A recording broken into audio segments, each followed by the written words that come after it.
Hey guys, it's Julian from Beneath the Bunk Studios and beneaththebunk.com. I hope you're doing wonderfully. Today, we are Beneath the Bunk, discussing how you can understand the controls on any EQ plugin. Let's get into it. So as you can see here, we are in a Pro Tools session. This is for a song called Stare from my solo project Poems of Sorts. It is the most recent song from that project. Link in the description if you'd like to check it out. Here's a little bit of what it sounds like, just so you have an understanding of what we're dealing with in this video. Then I have the dream of mine, making your fingers through my hair. Then I wake up and we stare, and I never thought that it would be like this. Making a change to the way you live. So if you've been into music production for even a little bit, you know that there are lots of EQ plugins out there, and you know that a lot of them look different from other ones. So for example, starting out, we have our Brainworks Console SSL 4000E channel strip, which is more than just an EQ, but we're going to be focusing on the EQ. That looks like that. And then you have your more visual EQs that look like the FabFilter Pro Q3, which looks, you know, ridiculously different from the Brainworks one that's on the right side of my screen.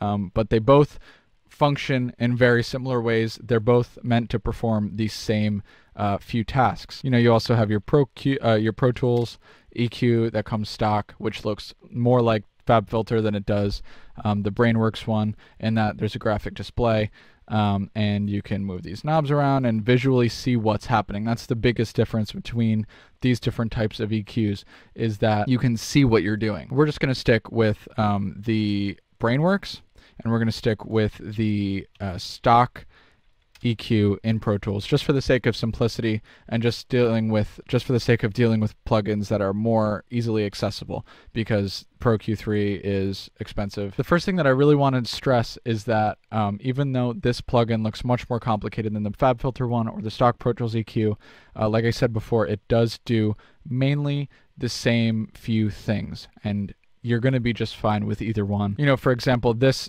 knob has an equivalent on the Pro Tools EQ or the FabFilter one. This knob has an equivalent. Let me show you what I mean by that. So I'm going to go to the Pro Tools EQ again. We're going to line these up side by side, and we're going to look at this. This is your gain knob for your band. So for example, if you have this band up here at 6 kilohertz, it's a high shelf, and you increase this gain knob up here, you're turning everything up above 6 kilohertz, as you could see here.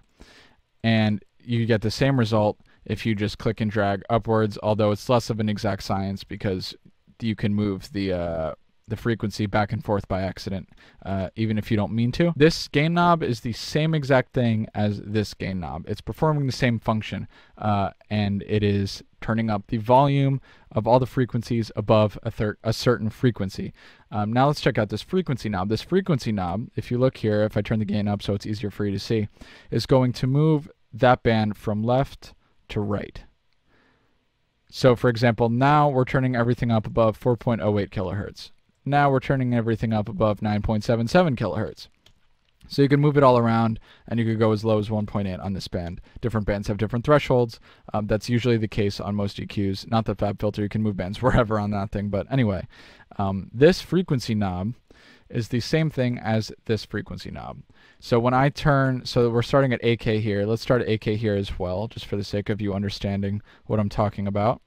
When I turn this right up to, let's say 12K around there, and I go here and I turn this up to 12K around here, it's the same exact thing. There's no difference. They are, you know, they're meant to look like real knobs.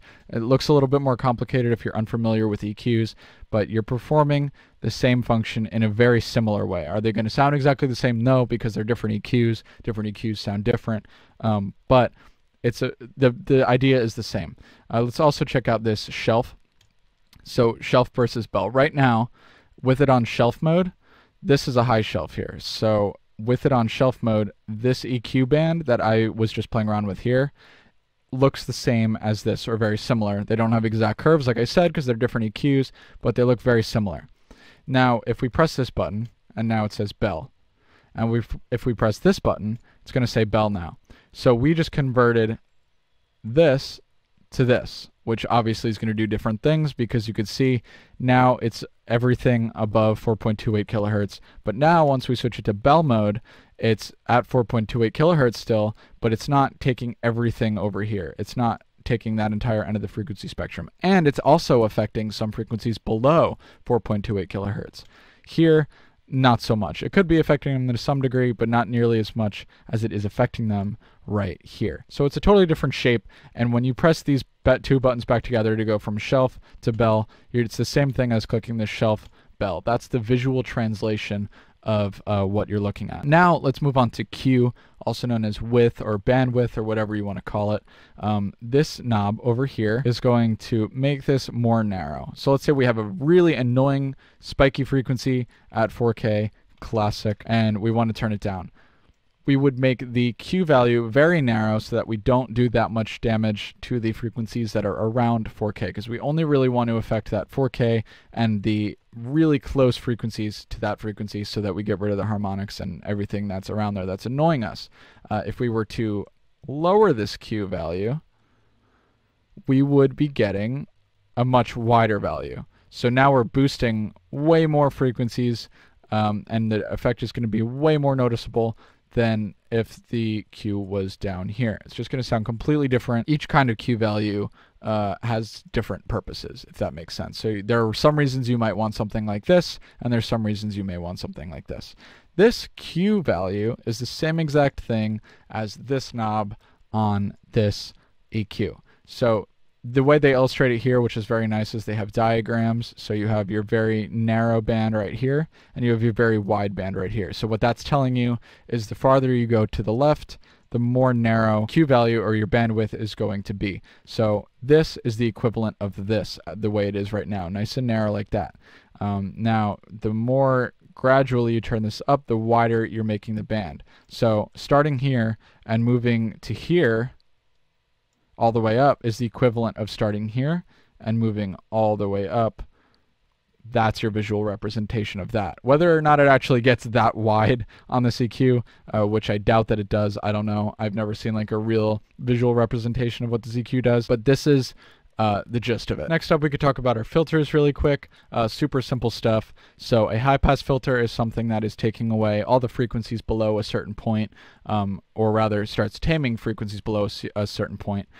So let's take this high-pass filter right here. That's what this section is, and we could drag this frequency knob, and you could see as I do that, we are cutting off some of the frequencies below a given number. And this is useful for when you have a vocal that is too much low end and you want to get rid of it, blah, blah, blah, blah, blah, or a guitar. And you also have this slope knob, so if you want to more aggressively cut off the frequencies, you know, a 24 dB per octave slope like this is, that's what this is going to much more noticeably affect the low end than a you know, 6 dB per octave slope, which is much lighter and is going to be taming more than taking away. You can also turn this into a very interesting looking notch. I just honestly found out that it even did that. I didn't even know. Anyway, you could take this in and out by hitting this in button, and then the low pass filter over here is the exact same thing except in reverse. So if we turn that on, we're going to be getting a slope from the high end. So it's taking everything above a certain frequency and it's taming it and cutting it out. These two sections on this EQ are the equivalent of these sections on this EQ. So if you want to take a high pass filter and put it at 121 Hertz, you could do the same exact thing by taking this high pass filter and putting it at 121 Hertz. Again, they're not going to sound exactly the same because for all we know, this has a 24 dB per octave slope, but maybe this one has a 6 dB per octave slope, for example. Like, we don't know. There could be differences, so experiment with that stuff and see what you like the sound of best. Same thing happens with this low pass filter. So you turn this to 5.5 kilohertz, and you turn this to 5.5 kilohertz. You're getting a similar result. Again, slopes aren't exactly the same because they're different EQs, blah, blah, blah, blah, blah, blah, blah, but that's the gist. You'll notice that this high-pass filter only goes up to 350 Hertz.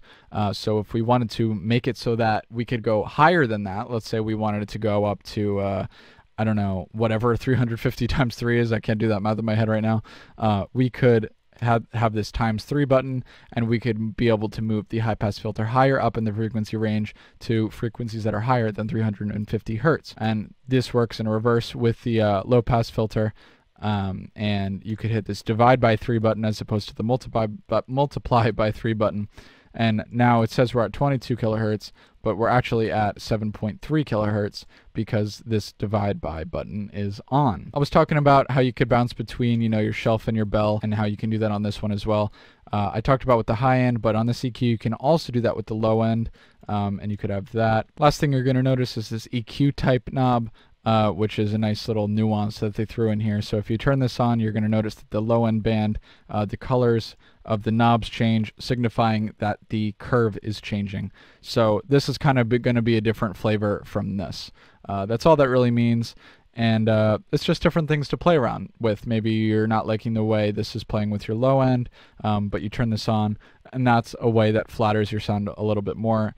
It's just something extra to play around with. So that's pretty much it. I mean, most EQs are going to have a gain knob or a dB knob. It's going to say something like that. And then what all that is the volume of that band, how much you're boosting that given frequency range by. You'll also see a frequency knob. In this case, it's kilohertz. In this case, it's hertz. Or it'll just say frequency. That's just telling it where you want the cut or the boost to be. And a Q knob always just means how narrow or wide the cut is. So now we're boosting a very narrow range of frequencies. Now we're boosting a very wide range of frequencies. And here, now we're boosting a very narrow range of frequencies. Now we're boosting a very wide range of frequencies. The knobs carry over. It's just important that you keep in mind what those things do, so that you could open up any EQ that you find, that you buy, that you discover on your computer that you didn't even know you had, and you could just start using it. If you understand these simple terms, these simple values and what they all mean, you could handle it, and you could get on your way as long as you have a decent understanding of what EQs do. Alright guys, that's all I got for today. I really hope you enjoyed this video. If you did or if you didn't, let me know down below. If you thought it sucked, let me know down below. Let me know what I could have done better. What are your favorite EQ plugins? How did you start understanding EQ? Let me know. I would love to have some conversations with you guys, and I will talk to you later.